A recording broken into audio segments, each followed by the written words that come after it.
AICC ನಾಯಕ ರಾಹುಲ್ ಗಾಂಧಿ ಅವರು ದೇಶದ ಪ್ರಧಾನಿಯಾಗಬೇಕೆಂಬ ಆಶಯದೊಂದಿಗೆ ಕನ್ಯಾಕುಮಾರಿಯಿಂದ ಕಾಶ್ಮೀರದವರೆಗೆ ಸುದೀರ್ಘ ಕಾಲ್ನಡಿಗೆ ಪಾದಯಾತ್ರೆ ಕೈಗೊಂಡಿರುವ ಆಂಧ್ರಪ್ರದೇಶ ಹಿರಿಯ ವಕೀಲ ಹಾಗೂ ಕಾಂಗ್ರೆಸ್ ನಾಯಕ ಕಾಟೂರಿ ವೆಂಕಟೇಶ್ವರಲು ಅವರಿಗೆ ಹುಳಿಯಾರಿನಲ್ಲಿ ಅಭೂತಪೂರ್ವ ಸ್ವಾಗತ ದೊರೆಯಿತು.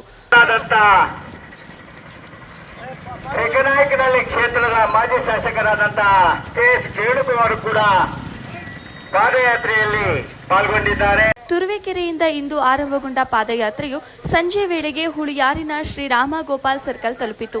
ಈ ವೇಳೆ ಮಾಜಿ ಶಾಸಕರಾದ ಕೆಎಸ್ ಕಿರಣ್ ಕುಮಾರ್ ಅವರ ನೇತೃತ್ವದಲ್ಲಿ ಹಾಗೂ ಬ್ಲಾಕ್ ಕಾಂಗ್ರೆಸ್ ಸಮಿತಿಯ ವತಿಯಿಂದ ವೆಂಕಟೇಶ್ವರಲು ಅವರನ್ನು ವಿಜೃಂಭಣೆಯಿಂದ ಸ್ವಾಗತಿಸಿ ಗೌರವಿಸಲಾಯಿತು. ನಂತರ ಮಾಜಿ ಶಾಸಕ ಕೆಎಸ್ ಕಿರಣ್ ಕುಮಾರ್, ಬ್ಲಾಕ್ ಕಾಂಗ್ರೆಸ್ ಅಧ್ಯಕ್ಷರಾದ ಪಿಟಿ ಚಿಕ್ಕಣ್ಣ ಹಾಗೂ ಪಾದಯಾತ್ರೆ ಕಾಟೂರಿ ವೆಂಕಟೇಶ್ವರಲು ಅವರು ಮಾತನಾಡಿದರು.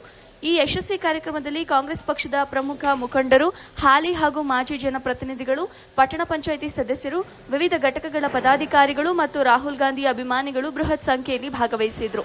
ವರದಿ ಫೈರೋಜ್ ಪಾಷಾ, ಬುಕ್ಕಾಪಟ್ಟಣ.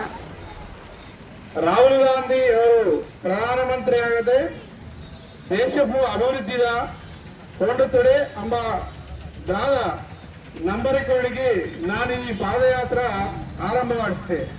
ಇಲ್ಲಿ ನನಗೆ ಆತ್ಮೀಯ ಸ್ವಾಗತ ನೀಡಿದ ನಮ್ಮ ಪ್ರಿಯತಮ ನಾಯಕ ಶ್ರೀ ವೇಣುಗೋಪಾಲ್ ಸರ್ ಅವರು, block president Chikkanna, everyone, I am saying my heartful thanks to each and everyone.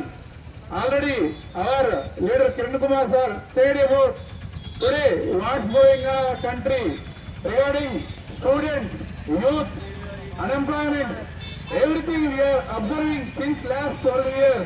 What happening in our country? Each and everyone suffered by the BJP as well as Amit Shah and Modi. Nowadays, Amit Shah and Modi are working for the corporates.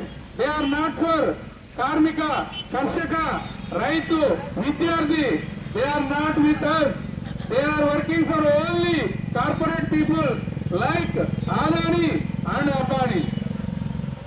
Our Prime Minister Narendra Modi and Amit Shah selling our country, and Adani, Ambani are buying our country. So in between, our people are suffering a lot due to this. Whenever election came, any election, you should vote to our Congress party.